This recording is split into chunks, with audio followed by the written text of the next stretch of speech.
Hello friends, आज सामान्य अध्ययन के अंतर्गत या भूगोल के अंतर्गत आज एक बहुत ही महत्वपूर्ण रेखा के बारे में जानने वाले हैं जो भारत के कई राज्यों से होकर गुजरती है और एग्जाम के पॉइंट ऑफ व्यू से बहुत बहुत इम्पोर्टेंट है। तो आइए उस रेखा यानी उस कर्क रेखा के बारे में जानते हैं।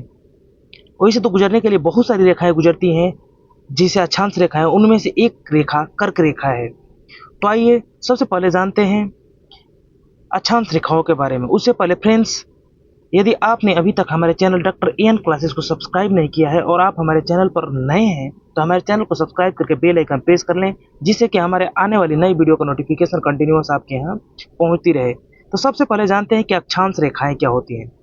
सबसे पहले जानेंगे हम लोग कि अक्षांश रेखाएं क्या होती हैं। तो अक्षांश रेखाएं जानने के लिए सबसे पहले जानना होगा कि क्या है। एक पृथ्वी एक ग्लोब की तरह है। पृथ्वी कैसी है? एक ग्लोब की तरह मान लो। ये गोला मान लिए, इसको पृथ्वी को क्या मान लिए? एक गोले की तरफ लगभग सरफेस कार दिख रही है, गोला दिख रहा है। अब गोला पर पृथ्वी पर खींची गई एक जो अक्षांश रेखाएं हैं, ये कोई खींची गई रेखा नहीं है कि कोई यहाँ गए यहाँ से जाकर खींच ले। ये कैसी रेखाएं हैं? तो ये रेखाएं काल्पनिक रेखाएं हैं। जो अक्षांश रेखाएं हैं ये काल्पनिक रेखाएं हैं और जो उत्तर और दक्षिण ध्रुव के मध्य समानांतर खींची जाती है। ये उत्तरी ध्रुव हो गया ऊपर की तरफ और नीचे कौन हो गया? दक्षिणी ध्रुव। तो अक्षांश रेखाएं क्या बताओगे कि अक्षांश रेखाएं एक काल्पनिक रेखाएं होती हैं जो उत्तरी ध्रुव और दक्षिणी ध्रुव के बीच समानांतर खींची जाती हैं। ये कैसी हो गई? काल्पनिक रेखा हो गई और उत्तरी एंड दक्षिणी ध्रुव के बीच समानांतर खींची जाती है। समानांतर खींची जाती हैं। यहां तक फाइनल। तो देखते हैं आगे कर्क रेखा के बारे में। और तो कर्क रेखा ये दिख गई। उसके बाद देखिए ये सभी क्या होती हैं? जितनी कर्क रेखाएं अक्षांश रेखाएं होती हैं ये कैसी होती हैं? ये अक्षांश रेखाएं होती हैं, ये पूरा वृत्त रेखाएं होती हैं। मतलब कि पूरा गोला काटोगे, जैसे एक गोला रहा, इस गोला को ऐसे काटोगे तो दिखने के लिए तो हमें दिख नहीं रहा है क्योंकि हम लोग 3D फिगर नहीं देख सकते, हम लोग 2D दिखेगा। तो जिसे कुछ गोला लिए तो काटोगे तो पूरा का पूरा आगे से लेकर पीछे तक कटेगा। तो अक्षांश रेखाएं कैसी होती हैं? वृत्त रेखाएं होगी। लेकिन यहीं पर देशांतर रेखाएं आ गए। देशांतर अगर रेखा आ गई तो देशांतर रेखाएं कैसी होती हैं? अर्धवृत्त होती हैं। देशांतर रेखाएं अर्धवृत्त होती हैं। अब देखिए ये कर्क रेखा कहाँ है? तो कर्क रेखा ये कितने डिग्री पर होगा? 23.5 डिग्री उत्तरी अक्षांश में आता है। ये सबसे पहले अगर पृथ्वी को देखोगे और पृथ्वी को बिल्कुल मध्य से अगर बांट दिया जाए तो इसे क्या बोलोगे? 0 डिग्री बोलोगे। और 0 डिग्री कौन सा? विषुवतीय वृत्त, यानी बीच से जो रेखा जाएगी उसे क्या बोलेंगे? विषुवतीय रेखा बोलते हैं। विषुवत रेखा। कौन सी रेखा बोल देंगे? विषुवत रेखा। उसके बाद इसका और भी नाम है। पृथ्वी को क्या कर रही है? मध्य से काट रही है, तो इसे और किस नाम से जानते हैं? भूमध्य रेखा से जानते हैं। क्या बोलते हैं? भूमध्य रेखा नाम है। मतलब विषुवत रेखा, भूमध्य रेखा, कुछ भी बोले तो कौन सा रेखा समझ जाओगे? 0 डिग्री अक्षांश की बात कर रहे हैं। 0 डिग्री देशांतर नहीं, 0 डिग्री अक्षांश की बात कर रहे हैं। अब देखिए 0 डिग्री अक्षांश। सबसे पहले तो आप समझ गए कि अक्षांश रेखाएं किसे बोलती हैं। यानी किसी अक्षांश रेखाएं पृथ्वी पर खींची गई काल्पनिक रेखा है जो उत्तरी ध्रुव और दक्षिणी ध्रुव के बीच कैसी रेखाएं खींची जाती हैं? समानांतर रेखाएं खींची जाती हैं। समझ में आ गया? तो बीच में कौन सी हो गई? विषुवत रेखा। और 0 डिग्री सेल्सियस पर, सॉरी 0 डिग्री पर, और ऊपर जाओगे 23.5 डिग्री पर तो कौन सी रेखा मिलेगी? कर्क रेखा मिलेगी। कौन सी रेखा? कर्क रेखा। या इसको कौन सी वृत्त बोलेंगे? कर्क रेखा वृत्त बोलेंगे। अब देखिए, और इसे नीचे उतरोगे 23.5 डिग्री, यहाँ पर ये ऊपर गए तो कर्क रेखा मिल गया, और यहीं पर नीचे उतरेंगे तो 0 डिग्री 23.5 डिग्री, तो इसे कौन सी रेखा बोलेंगे? मकर रेखा। कौन सी रेखा हो गई? मकर रेखा। अब देखिए कर्क रेखा मकर रेखा समझ में आ गया। अब देखिए एक दूसरे तरह से अगर समझाना चाहे तो यहाँ पर आपको सबसे मध्य में कौन सी मिल गई है? ये वाली जो लाइन मिल गई है आपको, कौन सी लाइन मिली है? ये लाइन मिली है आपको भूमध्य रेखा। कौन सी रेखा? भूमध्य रेखा या विषुवत रेखा। कौन सी डिग्री पर? 0 डिग्री पर। अब ऊपर बढ़े तो 23.5 डिग्री कौन सी कर्क रेखा। और थोड़ा ऊपर बढ़े 66 डिग्री तो उत्तरी ध्रुव वृत्त में आ जाते हैं। और सबसे ऊपर है वहाँ 90 डिग्री पहुंच जीव तो उत्तरी ध्रुव। नीचे वैसे उतर तो 66 पर दक्षिणी ध्रुव। आज सबसे नीचे उतर जाओगे तो दक्षिणी ध्रुव। ये कितना डिग्री पर 90 डिग्री दक्षिणी ध्रुव।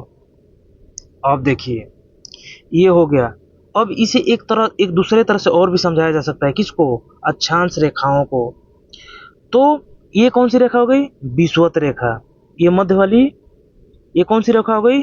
विषुवत रेखा। इसको मैं थोड़ा और गढ़ा करूं, ये देखो ये हो गई कौन सी रेखा? भूमध्य रेखा, विषुवत रेखा। तब विषुवत रेखा पर खींची गई कोणीय दूरी विषुवत रेखा पर और कोई बिंदु दे दे, जिसे ये हो गई विषुवत रेखा हमारी, और यहाँ पर कोई बिंदु हो गया, यहाँ पर भी दोगे तो ये क्या होगा? इधर से जो कोणीय दूरी यहाँ से ये कोणीय दूरी ये वाली यहाँ से 23.5 डिग्री। तो विषुवत रेखा पर दिए गए किसी बिंदु, ये बिंदु दे दिया ओ, विषुवत रेखा पर किसी दिए गए बिंदु से कोणीय दूरी अक्षांश रेखाएं कहलाती हैं। ये सब यहाँ से क्या करबो? कोणीय दूरी।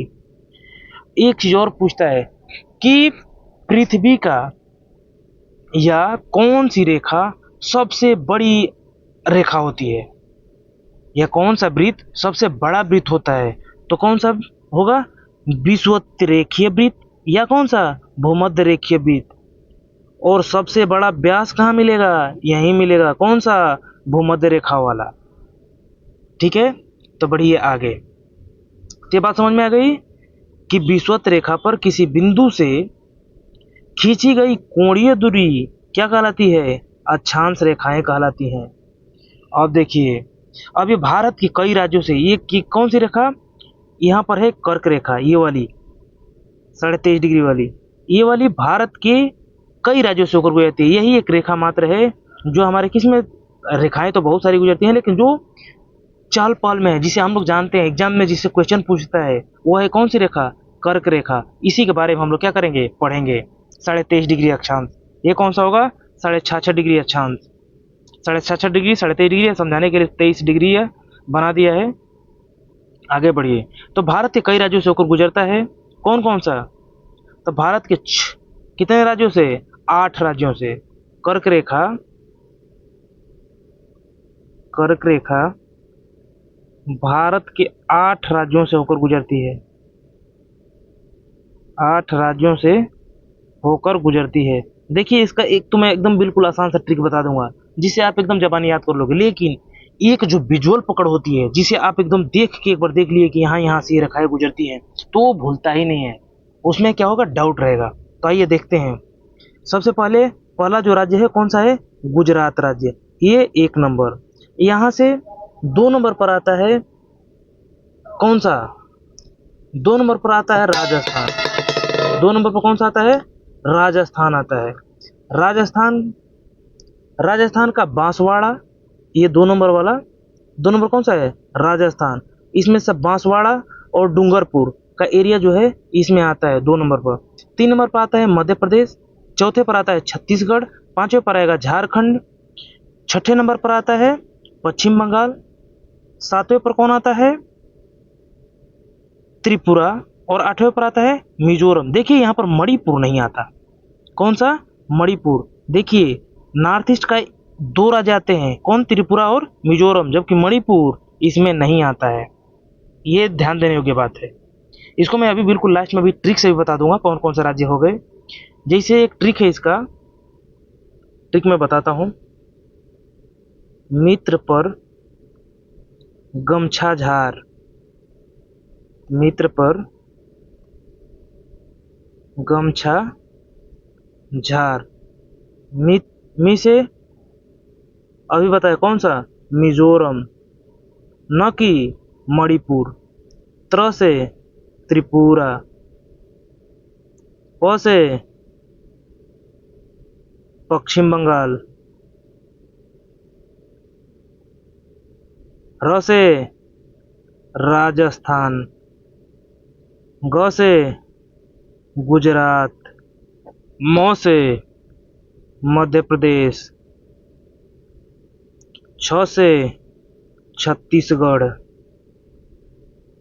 झार से झारखंड। तो ये हो गया 1 number, 2 number, 3 number, 4 number, 5 number, 6 number, 7 number और ये 8 नंबर। लेकिन ये क्रम वाइज नहीं है। याद तो कर लोगे मित्र प्रगम से 8 और आपके भारत के राज्यों से होकर गुजर जाएगा, लेकिन आपका लोकेशन पूछने लगेगा तो आप क्या हो जाओगे, भ्रम में पड़ जाओगे। तो इसके लिए आपको क्या चाहिए, नक्शा का अच्छा समझ होना चाहिए। मैं जल्दी ही आप लोगों के लिए क्या है, नक्शा का एक चैप्टर, नक्शा का पूरा मतलब भारत का नक्शा, उसके बाद वर्ल्ड का नक्शा, पूरी नदियाँ पहाड़ सब कुछ लाने वाला हूँ। वो कालांतर में आगे पढ़ाया जाएगा। शुरू करते हैं, एक बार और देखते हैं। मैं आपको बिल्कुल एकदम नक्शा से दिखाता हूँ। ये हो गया आपका कौन सा, 1 नंबर पर गुजरात, 2 नंबर पर राजस्थान, 3 नंबर पर मध्य प्रदेश, 4 नंबर पर छत्तीसगढ़, 5 नंबर पर झारखंड, 6 नंबर पर पश्चिम बंगाल, 7वां त्रिपुरा और 8वां मिजोरम। इसमें ध्यान योग्य देने योग्य बात है कि मणिपुर नहीं है। तो आइए और भी इसमें मैं दिखाता हूँ, इसमें क्या ध्यान देने योग्य बात है। इसमें देखिए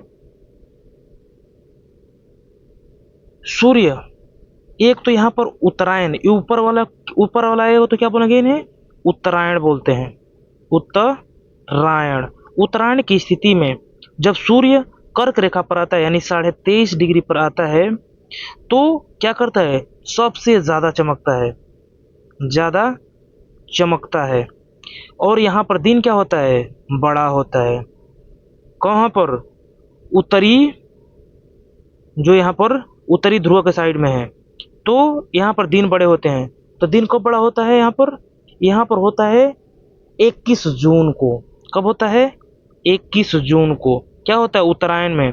हम लोग का भारत कहाँ है, भारत उत्तर पूर्व में आता है, यानी कि उत्तरायण की स्थिति में आता है। उत्तरायण में हम लोग के यहाँ दिन कब बड़ा होगा, 21 जून को। लेकिन जैसे ही 21 जून पहुंचेगा, पहले यहाँ पर विषुवत रेखा के साइड से रहेगा, यहाँ धीरे धीरे बढ़ेगा कहाँ पर, उत्तरी कर्क रेखा के लगों में। और कर्क रेखा पर जब यहाँ पर आएगा तो यहाँ पर खूब झमझमा के चमकेगा, और यहाँ पर क्या होगा, दिन सबसे बड़े होंगे। लेकिन जैसे ही 21 जून पर पहुंचेगा, ये फिर क्या होगा, दक्षिणायन की स्थिति में इधर टू घूमने लगेगा। यहाँ आते आते फिर आएगा कहाँ पर, मकर रेखा पर। अब मकर रेखा पर आएगा तो फिर यहाँ चमकेगा, और यहाँ दिन क्या होने लगेंगे, छोटे। कब यहाँ दिन बड़ा होगा, तो यहाँ पर बड़ा होता है 22 दिसंबर को। कब, 22 दिसंबर को। कौन, दक्षिणायन की स्थिति में। ये कौन सा होगा, दक्षिणायन। दक्षिणायन की स्थिति में दिन कहाँ होंगे, मकर रेखा पर सबसे बड़े होंगे, सूर्य यहाँ सबसे अधिक चमकेगा, और वो दिन कौन सा होगा, 22 दिसंबर। अब इसमें एक और क्वेश्चन पूछता है कि, ध्यान देने योग्य बात है कि माही नदी है, माही नदी क्या करती है, कर्क रेखा को 2 बार काटती है। माही नदी कर्क रेखा को 2 बार काटती है। कौन सी नदी, माही नदी। माही नदी कर्क रेखा को 2 बार काटती है। तब 2 चीजें यहाँ ध्यान देने योग्य बात हो गया। 8 राज्यों से, भारत के 8 राज्यों से होकर गुजरता है। कौन कौन से, गुजरात, राजस्थान, मध्य प्रदेश, छत्तीसगढ़, झारखंड, पश्चिम बंगाल और त्रिपुरा और मिजोरम। मणिपुर इसमें नहीं आता है। माही एक नदी ऐसी है जो कर्क रेखा को 2 बार काटती है। बढ़िया, आगे बढ़ते हैं। आगे बढ़ोगे तो इसमें एक चीज मैं दिखाता हूँ। इसमें पूछ लेता है कई बार, जब सिविल सर्विसेज के एग्जाम के लिए जब जाते हैं, तो इसमें कई बार नोट्स से बना लेता है कि कौन कौन से राज्य हैं। जैसे यहाँ पर मैं एक ऐसे लेंथ खींच देता हूँ, इसे मान लेता हूँ कौन सी रेखा है, कर्क रेखा। पूछ लेता है कौन कौन सी शहर, भारत के शहर कर्क रेखा के नजदीक हैं। तो सबसे पहले आप देखेंगे त्रिपुरा, एक यहाँ पर क्या है, अगरतला। यहाँ पर अगरतला, ये कहाँ है, अगरतला बिल्कुल कर्क रेखा का जस्ट ऊपर ही है अगरतला। अगरतला है कहाँ का, तो ये त्रिपुरा की क्या है, कैपिटल है, त्रिपुरा की अगरतला। अगर बात करें कोलकाता की, तो कोलकाता भी क्या है, नीचे है, लेकिन बहुत दूरी पर है। कहाँ पर, ये लगभग 22 डिग्री 30 मिनट पर आता है। 22 डिग्री 30 मिनट पर कौन आता है, कोलकाता। ये बहुत दूरी पड़ जाएगा, लेकिन फिर भी पता करने के लिए आप जान सकते हैं। उसके बाद एक रांची सुने होंगे। झारखंड की कैपिटल कहाँ है, रांची। झारखंड की कैपिटल रांची। रांची का एक जगह है उरमड़ी, वो बिल्कुल रांची के होकर कर्क रेखा गुजरती है। आगे बढ़िए, उज्जैन, मध्य प्रदेश के कुछ राज्य हैं, मध्य प्रदेश के कुछ शहर हैं, कौन कौन से?